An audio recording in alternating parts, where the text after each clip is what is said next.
Hi friends, ಎಲ್ರಿಗೂ ಹೊಸ ವಿಡಿಯೋಗೆ ಸ್ವಾಗತ. ದಿಢೀರ್ ಬದಲಾವಣೆ ಮಾಡಿದ ನಮ್ಮ ಕೋಚ್ ಗೌತಮ್ ಗಂಭೀರ್, ಹಾಗೆ ಪ್ಲೇಯಿಂಗ್ 11ನಲ್ಲಿ ಏನೆಲ್ಲ ಬದಲಾವಣೆ ಆಗ್ತಿದೆ ಸುದ್ದಿಯ ಸಂಪೂರ್ಣ ಮಾಹಿತಿ ತಿಳ್ಕೊಂಡು ಬರೋಣ. ಅದಕ್ಕಿಂತ ಮುಂಚೆ ನೀವು ಕೂಡ ಒಬ್ಬ ಭಾರತ ಟೀಮ್ನ ಅಭಿಮಾನಿಯಾಗಿದ್ದರೆ ಈಗಲೇ ನಮ್ಮ ಚಾನಲ್ನ ಸಬ್ಸ್ಕ್ರೈಬ್ ಮಾಡ್ಕೊಳ್ಳಿ, ಹಾಗೆ ಪಕ್ಕದಲ್ಲೇ ಇರೋ ಬೆಲ್ ಐಕನ್ ಮೇಲೆ ಆಲ್ ಅಂತ ಕ್ಲಿಕ್ ಮಾಡ್ಕೊಳ್ಳಿ. ನಾವು ಯಾವುದೇ ಹೊಸ ವಿಡಿಯೋ ಅಪ್ಲೋಡ್ ಮಾಡಿದರೂ ಮೊದಲು ನಿಮಗೆ ನೋಟಿಫಿಕೇಶನ್ ಬರುತ್ತೆ.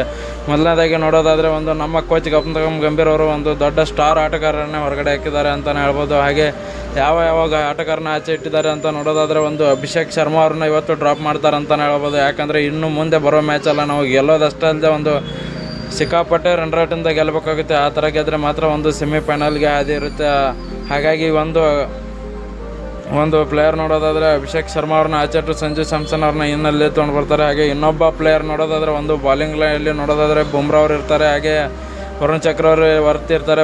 ರಿಪ್ಲೇಸ್ಮೆಂಟ್ ನೋಡೋದಾದರೆ ವಾಷಿಂಗ್ಟನ್ ಸುಂದರ್ ಅವ್ರನ್ನ ಆಚೆ ಇಡ್ತಿದ್ದಾರೆ. ಅಲ್ಲಿ ಅಕ್ಷರ್ ಪಟೇಲ್ ಅವ್ರನ್ನ ಮತ್ತೆ ಫಿಲ್ ಮಾಡ್ತಾ ಇದ್ದಾರೆ ಅಂತಲೇ ಹೇಳ್ಬೋದು. ಯಾಕಂದರೆ ಇನ್ನು ಬರೋ ಮ್ಯಾಚಲ್ಲಿ ನಾವು ಎಲ್ಲ ಗೆಲ್ಲೋದು ಅಷ್ಟೇ ಅಲ್ಲದೆ ಬಿಗ್ ಮಾರ್ಜಿನಿಂದ ಗೆಲ್ಲಬೇಕು. ಹೀಗಾಗಿ ಅಕ್ಷರ್ ಪಟೇಲ್ ಅವರು ಫಾರ್ಮಲ್ಲಿದ್ದಾರೆ. ಹಾಗೆ ಆಲ್ರೌಂಡ್ರು ಕೂಡ ಆಗ್ತಾರಲ್ಲ, ಬ್ಯಾಟಿಂಗಲ್ಲೂ ಕೂಡ ಹೆಲ್ಪ್ ಆಗುತ್ತೆ ಅಂತೇಳಿ ಈ ಕಾರಣದಿಂದಾಗಿ ಅಕ್ಷರ್ ಪಟೇಲ್ ಅವ್ರನ್ನ ಚೂಸ್ ಮಾಡ್ತಾ ಇದ್ದೀನಿ ಅಂತ ಕೂಡ ಹೇಳಿದ್ದಾರೆ. ನೋಡೋಣ, ಇನ್ನೂ ಅಫಿಷಿಯಲ್ ಆಗಿಬಿಟ್ಟಿಲ್ಲ, ಬಟ್ ಆಲ್ಮೋಸ್ಟ್ ಆಲ್ 1-2 ಚೇಂಜ್ ಮಾಡ್ತಾರೆ ಅಂತಲೇ ಹೇಳ್ಬೋದು. ಯಾಕಂದರೆ ಇನ್ನು ಮುಂದೆ ಇರ್ತಕ್ಕಂಥ ಮ್ಯಾಚ್ಗಳಲ್ಲಿ ಬಿಗ್ ಸ್ಕೋರಿಂದ ನಾವು ಗೆಲ್ಲಬೇಕಾಗಿ ಬರುತ್ತೆ.